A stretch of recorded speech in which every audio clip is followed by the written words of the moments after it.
नमस्कार, आदाब। प्रोग्राम पैगाम हिंद यानी भारत देशना में हम आपको अपने मुल्क की उस मखसूस विरासत से रूबरू कराने की कोशिश करते हैं जिसकी बदौलत हजारों साल पुरानी अपने मुल्क की कदीम तहजीब तमाम उतार चढ़ाव के बावजूद आज भी जिंदा व जावेद है। आपने वो मशहूर शेर ज़रूर सुना होगा, यूनान, मिस्र, रोमा सब मिट गए जहाँ से, अब तक मगर है बाकी नामो निशान हमारा। सच है, हमारे मुल्क की ही तरह इन ममालिक की तहजीब भी उतनी ही कदीमी थी, लेकिन वक्त के थपेड़ों और जदीदत का असर उन पर कुछ ऐसा पड़ा कि आज इन ममालिक के बाशिंदों की कोई दिलचस्पी अपनी ही विरासत में बाकी नहीं रही। दूसरी तरफ अपने मुल्क में यानी हिंदुस्तान में आज भी हजारों साल पुरानी रवायात जिंदा हैं, चाहे वो रोजाना सूरज को जल चढ़ाना हो या फिर इबादत के दीगर तरीके। हिंदुस्तान की बेशतर आबादी ने अपनी कदरों को आज भी बचा कर रखा हुआ है। हिंदुस्तान की इस मखसूस ताकत का हवाला तमाम ट्रैवलर्स और यात्रियों ने दिया है, चाहे वो मैगस्थनीज हो, फाहियान हो, मार्को पोलो हो, अलबरूनी, इब्न बतूता या फिर हुए इंसान। सभी ने भारत की इस अंदरूनी रूहानी ताकत को तस्लीम किया है। भगवान बुद्ध और भगवान महावीर के संदेश पूरी इंसानियत के लिए है। वेदों का पैगाम भी किसी एक मजहब तक महदूद नहीं है, इस बात को पूरी दुनिया ने माना है। यही नहीं, हिंदुस्तान से जो भी महान विभूतियां, विद्वान और गुरु हिंदुस्तान की विरासत की खुशबू लेकर विदेशों में गए हैं, उन सभी को दुनिया भर में बहुत इज्जत मिली है। उन्हें हाथों हाथ लिया गया है, चाहे वो कदीमी दौर में नागार्जुन हो या अश्वघोष, या फिर इस दौर में स्वामी विवेकानंद, महर्षि अरविंदो, परमहंस योगानंद, स्वामी रामतीर्थ, महर्षि महेश योगी, ओशो, सत्यनारायण गोयनका या फिर श्री श्री रविशंकर। इन सभी आध्यात्मिक गुरुओं को दुनिया भर में बेहद कामयाबी और एहतराम हासिल हुआ है। आज हमारे बीच हैं ऐसी ही एक अजीम शख्सियत जिनके मानने वाले लाखों की तादाद में दुनिया भर में फैले हुए हैं, जो जब हिंदुस्तान की रिच हेरिटेज की व्याख्या करती हैं तो लोग मंत्रमुग्ध होकर उन्हें सुनते हैं। उनके प्रवचन किसी खास धर्म या मजहब तक महदूद न होकर पूरी इंसानियत के लिए हैं। उनकी बातें तर्क और साइंस के नज़रिए से भी मुकम्मल होती हैं। जी हाँ, हमारे साथ हैं मशहूर योग गुरु और आध्यात्मिक व्याख्याकार Shri Ben Prabhu. It is said, as a realized spiritual guru, Shri Ben Prabhu has revived the essence of the true spirituality, connecting the dots between the varying concepts and the laws of the universe and instilling back a path of clarity that could be followed by all human beings. सबसे पहले Ben प्रभु जी, आपसे जानना ये चाहेंगे कि आपके जो followers दुनिया भर में फैले हुए हैं, जो बातें आप बताती हैं वो किसी खास तबके या समुदाय के लिए हैं या फिर पूरी ह्यूमैनिटी के लिए हैं, पूरी मानवता के लिए हैं? जो भी बात हम कर रहे हैं वो पूरी मानवता के लिए है, और मानवता से भी बढ़कर मैं ये कहूँगी पूरे ब्रह्मांडीय अस्तित्व के लिए है। इसलिए doesn't restrict to any one person और any one sect, but it is for everyone. ये बात आरंभ से लागू होती है शायद, जब भगवान बुद्ध भी अपनी का संदेश भी दुनिया भर में गया तो किसी शायद धर्म के लिए, किसी समुदाय के लिए नहीं था। बिल्कुल नहीं, ये तो बाद में संप्रदाय बने, लेकिन जब जब किसी बुद्ध ने कहा, अपनी देशना दी, या जब जब किसी महावीर भगवान ने कुछ बोला तो वो जन जन के लिए था। और इसीलिए जैन धर्म जो बना वो जन जन का धर्म था। जो बुद्ध धर्म बना वो बुद्धत्व को पाने का धर्म था। लेकिन हम लोग संप्रदाय में उलझ गए। वास्तव में तो हर व्यक्ति के लिए, हर इंसान के लिए अपने परम अनुभव तक पहुंचने का पैगाम है ये। परम अनुभव से आपका आशय क्या है? परम अनुभव यानी वो अनुभव जो हर व्यक्ति के भीतर छिपा पड़ा है। हम सबके भीतर उस ईश्वर का अनुभव, उस ईश्वर का अंश छुपा ही है। बस उसको जानना है, उसको पहचानना है। पूरा मार्ग हमारे भीतर है और मंजिल भी हमारे भीतर है। जो धर्मगुरु आते हैं उस मार्ग को उघाड़ने की, उस मंजिल को उघाड़ने की बात करते हैं, कुछ भी नया नहीं कहते। जो सनातन है उसी बात को पुनः दोहराते हैं, और वही दोहराने का कार्य हम भी कर रहे हैं पिछले कुछ वर्षों से। तो एक तरह की ये अंतर यात्रा है। बिल्कुल। ये आप श्रीमद राजचंद्र मिशन से जुड़ी हैं, उसके बारे में थोड़ा सा बताइए हमारे दर्शकों को।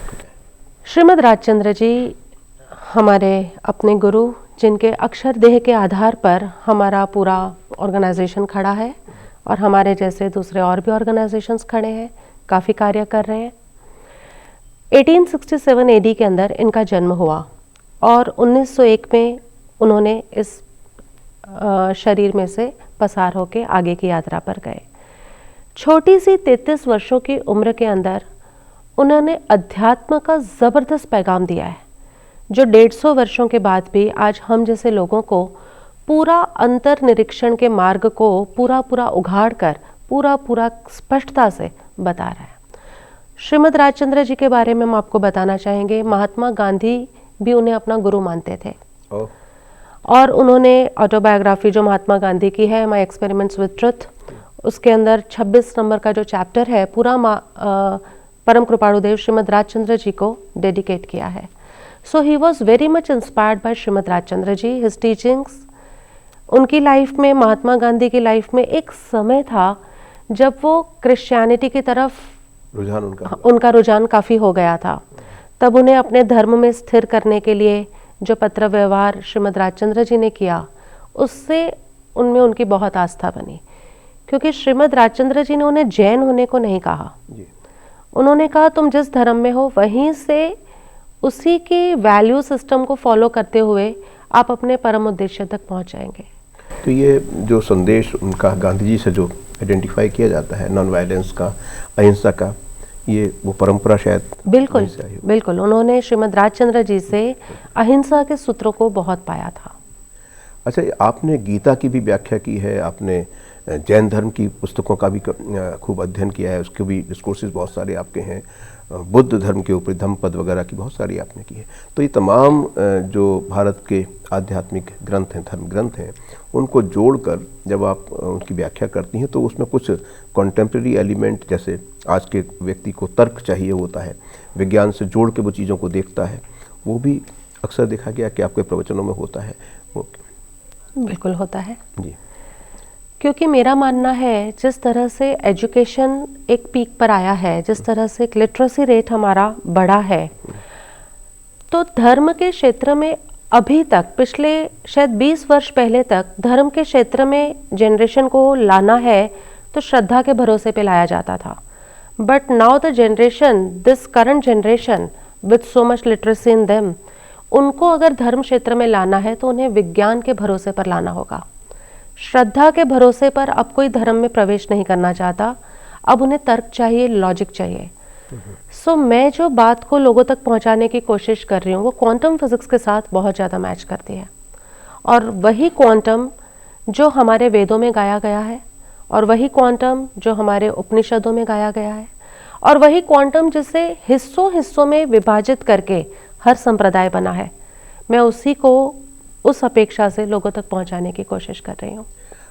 बेन प्रभु जी, एक जो खास की चुनौतियाँ आज की हैं, देखिए इस प्लेनेट पे, इस ग्रह पर वास्तविक खतरे हैं जीवन को भी, और टकराव समुदायों में इतने ज़्यादा गंभीर हो गए हैं कि कई बार तो लगता है कि एक दूसरे को ख़त्म करने की लड़ाई चल रही है। ऐसे में जो भारत के आध्यात्मिक गुरु हैं, जिनमें आप भी शामिल हैं, आपको लगता है कि भारत यहाँ कुछ अहम भूमिका अदा कर सकता है विश्व शांति के लिए या कोएग्जिस्टेंस के लिए? उसमें आपका कोई अहम योगदान? बिल्कुल मेरा मानना है, क्योंकि भारत में जो अध्यात्म पैदा हुआ है और भारत ने जिस अध्यात्म को सैकड़ों वर्षों से दुनिया तक पहुंचाया है, उसमें ताकत है सबको संगठित करने की। ये परंपरा कुछ ऐसी है, हमारी अध्यात्म परंपरा, कि ये अपेक्षाओं को समझती है। जब भी झगड़ा होता है दो मतों के बीच में, तो उस झगड़े का मूल कारण इतना ही होता है कि हम सामने वाले व्यक्ति की अपेक्षा को नहीं समझते कि वो किस डायमेंशन से बात कर रहे हैं, किस एंगल से समझा रहे हैं, और इस वजह से हमें लगता है कि वो गलत बोल रहे हैं। मैं लोगों को यही समझाने की चेष्टा कर रही हूँ कि दो अलग अभिप्राय होने का मतलब है दो गलत अभिप्राय है, ऐसा नहीं है। They are different, they are not opposite. लेकिन कहीं ना कहीं हम लोगों ने डिफरेंट को अपोजिट मान लिया है। तो हमारी ये जो धर्म संस्कृति है, और उसमें भी बहुत ही सुंदर एक जो अपेक्षा आई है, एक आस्तिक दर्शन की अपेक्षा, एक नास्तिक दर्शन की, ये दोनों एक दूसरे के पूरक है, विरोधी नहीं है। लेकिन हम लोगों ने इनको विरोधी बना दिया है। जैसे जैन धर्म, बौद्ध धर्म, ये नास्तिक दर्शन है, ये ईश्वर को कर्ता हर्ता नहीं मानते। लेकिन हिंदू परंपरा हमारी शुरू से आस्तिक दर्शन को मानती है, यानी ईश्वर है वही करता है। ये दोनों अलग अलग दृष्टिकोण से बात कर रहे हैं, और दो विभिन्न दृष्टिकोण से जब कोई बात करे तो वो गलत विपरीत नहीं है, पूरक है। ये अध्यात्म परंपरा इस बात को पूरा पूरा समेटती है। और यही श्रीमद् राजचंद्र जी ने हमें आज्ञा दी, हमें सुझाव दिया है कि किस तरह से आस्तिक और नास्तिक दर्शन दोनों के शास्त्रों को पढ़ा जाए, क्योंकि तभी हमारे दृष्टिकोण में समन्वयवाद आएगा। नहीं तो हमारे दृष्टिकोण के अंदर यही होता है, मेरा है वही सच्चा है। लेकिन जैसे जैसे हम आस्तिक और नास्तिक दोनों दर्शनों की बातों को समझने लगते हैं, हमें उसकी अपेक्षा भी समझ में आती है, हमें ये अपेक्षा भी समझ में आती है। और झगड़े किसके हैं? अपेक्षा समझ नहीं आती उसी के। तो कोशिश ये है श्रीमद् राजचंद्र मिशन के साथ हमारी, हम एक शास्त्र उठाते हैं नास्तिक दर्शन का, उसके बाद एक शास्त्र उठाते हैं आस्तिक दर्शन का। उससे क्या होता है, हमें जो लोग सुन रहे हैं उनकी एक समग्र दृष्टि उघड़ रही है। कहीं कोई अपेक्षा, कोई नास्तिक वाला बोल रहा है तो हम उस अपेक्षा को समझ पाते हैं, हम झगड़ा नहीं करते। कहीं कोई आस्तिक दर्शन वाला अपेक्षा बोल रहा है तो हम उसको भी समझ पाते हैं। तो मुझे लगता है विश्व शांति के लिए इससे बड़ा सूत्र क्या होगा कि हम दूसरों की अपेक्षाओं को समझ पाए। पर भारत के संदर्भ में तो ये बात पूरी तरह सच है कि आस्तिक और नास्तिक दर्शन आरंभ से यहाँ रहे हैं, लेकिन एक सच्चाई वर्तमान की भी है कि कुछ लोग इतने ज़्यादा कहिए कि अधैर्य उनमें आ गया कि वो एक दूसरे को टकराव की मुद्रा में ही देख रहे हैं। यानी विरोध बढ़ा है, हिंसा भी बढ़ी है, टकराव बढ़ा है, और ये अविश्वास कहीं ना कहीं लोगों में डर पैदा कर रहा है। तो यहाँ पर जो हमारे जो आध्यात्मिक हमारी परंपरा है, वो उसकी क्या भूमिका होनी चाहिए और क्या है? डर का कारण हमें यही समझ में आता है कि जहाँ इनसिक्योरिटी है, जहाँ हमें लगता है कि वो मुझसे ज़्यादा बड़ा है या मैं उससे ज़्यादा बड़ा हूँ, वो मेरे से ज़्यादा पावरफुल है, मैं कम पावरफुल हूँ, ये सब जो भाव है हमें भय पैदा करते हैं। अध्यात्म का कार्य है हमारे सबके भीतर रहा हुआ एक तत्व, उसको देखें। और हम सबके भीतर जो एक तत्व है वो ईश्वर का अंश, वो तो एक ही है। जब हम ऊपर की जो डिफरेंसेस हैं इनको हटाकर भीतर की वननेस पर दृष्टि डालते हैं कि आप में जो है तत्व वही मुझ में है, वही इनमें है, वही सब में है। पूरे मनुष्य जाति में क्या, पूरी प्रकृति में वह एक ईश्वर तत्व ही है। और जब उस एक पर नजर पड़ती है तो अपने आप ये भय गिरने लग जाते हैं। This is a process, we have to enter into the process. मैं इसलिए अपने सुनने वाले लोगों को कहती हूँ कि खाली मुझे सुनो मत, मैं जो प्रयोग देती हूँ उस प्रयोग में उतरो। और ज्यों ज्यों हम उस प्रयोग में उतरते हैं, भीतर की भय, भीतर के जो आग्रह है, भय है, मेरा ही सही है, वो सारे आग्रह हमारे टूटने लग जाते हैं। क्योंकि भय का कारण एक ही है, हमने दो अलग माने हैं। जिस दिन हम एक देखने लग जाए भय चला जाएगा। जहाँ ऊपर का कोई लेवल और नीचे का कोई लेवल दो अलग दिखेंगे तो भय होगा। जो नीचे खड़ा है उसे ऊपर वाले से भय होगा, जो ऊपर खड़ा है उसे नीचे वाले से भय होगा। लेकिन जहाँ समानता का सिद्धांत आ जाए, द थ्योरी ऑफ वननेस, वहाँ पर कोई भय ही नहीं है। अध्यात्म का मूल उद्देश्य यही है कि लोगों में उस वननेस की फीलिंग को वापस जगाया जाए। आपके एक प्रवचन को सुन रहा था मैं, तो उसमें स्वराज क्रिया का एक रेफरेंस आया। ये आपका अपना योगदान इसमें है योग के क्षेत्र में, तो उसके बारे में थोड़ा सा बताइए, क्या है स्वराज क्रिया? वर्ष 2015 में हमने इसे लॉन्च किया। ये एक यौगिक क्रिया है, क्योंकि मेरे वर्षों के अनुभव से मुझे एक बात समझ में आई कि ज्ञान चाहे कितना भी ले लिया जाए, समझ चाहे कितना भी आ जाए, भाईचारे की हम कितनी भी बातें कर लें, लेकिन वो भाईचारा जब तक भीतर से नहीं उगता तब तक हमारा सारा ज्ञान हमारी बैक सीट पर ही पड़ा रहता है। पता है लेकिन होता नहीं। मेरे पास जो आते हैं लोग, वो यही कहते थे, प्रभु हमें मालूम है कि हमें गलत नहीं करना, पर उस समय हम रुक नहीं पाते, अपने आप को रोक नहीं पाते, क्योंकि हमारी संस्कृति में वैल्यूज़ तो हमने बचपन से डाली हैं बच्चों में। सो शायद एवरी बच्चे को पता होगा झूठ नहीं बोलना, क्रोध नहीं करना, चोरी नहीं करनी, लेकिन जब समय आता है तो हमारा आचरण वैसा होता नहीं। So now when you become aware of this limitation of yours कि हाँ नॉलेज तो है बट इम्प्लीमेंटेशन में अटक रहे हैं, so you need a technology to transform. Right. कि नॉलेज है बट इम्प्लीमेंटेशन नहीं है। So I created this device, this is a tool. ये हमारी एक योग साधना है जिसको हमने नाम दिया स्वराज क्रिया। ये हमारे नॉलेज और एक्सपीरियंस के बीच का जो गैप है ना, इसे कम कर रही है। And I am very happy to share with you कि पिछले इन 5 वर्षों के अंदर ही इतने लोगों ने अपने जीवन पर आध्यात्मिक रूपांतरण पाया है।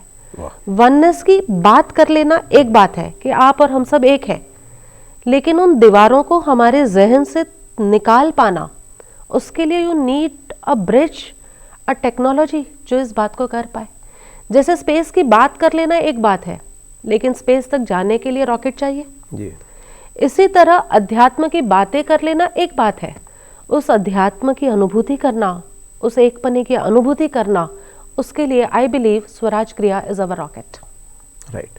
अच्छा, एक जब आप एड्रेस करती हैं अपनी ऑडियंस को, तो उसमें अलग अलग उम्र के लोग भी होंगे, अलग अलग धर्मों के और समुदायों के लोग भी होंगे, तो ख़ासतौर पर जो यंगस्टर्स हैं वो किस तरह से रिएक्ट करते हैं आपके इसमें, उनको आप कैसे जोड़ पाती हैं अपने साथ?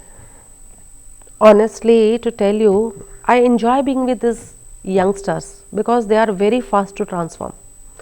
उन्हें लॉजिक मिलता है and they are into it. अभी हम लोगों की यूथ रिट्रीट थी and lot of youth were there in Jaipur. They connect immediately क्योंकि वैज्ञानिक दृष्टिकोण है उनका। ताकत है उनमें बदलने की, अपने कंसेप्ट्स को इरेज करके नए कंसेप्ट्स को डालने की ताकत है उनमें, साधना करने की।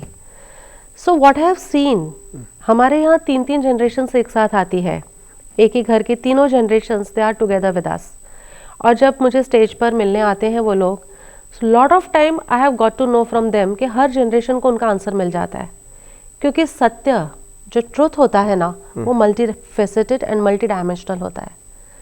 तो आप जिस भी उम्र को बिलोंग करते हैं, आपको अपने जो भी जहन में प्रश्न होते हैं उनके उत्तर यहाँ मिल जाते हैं। So everybody is able to connect.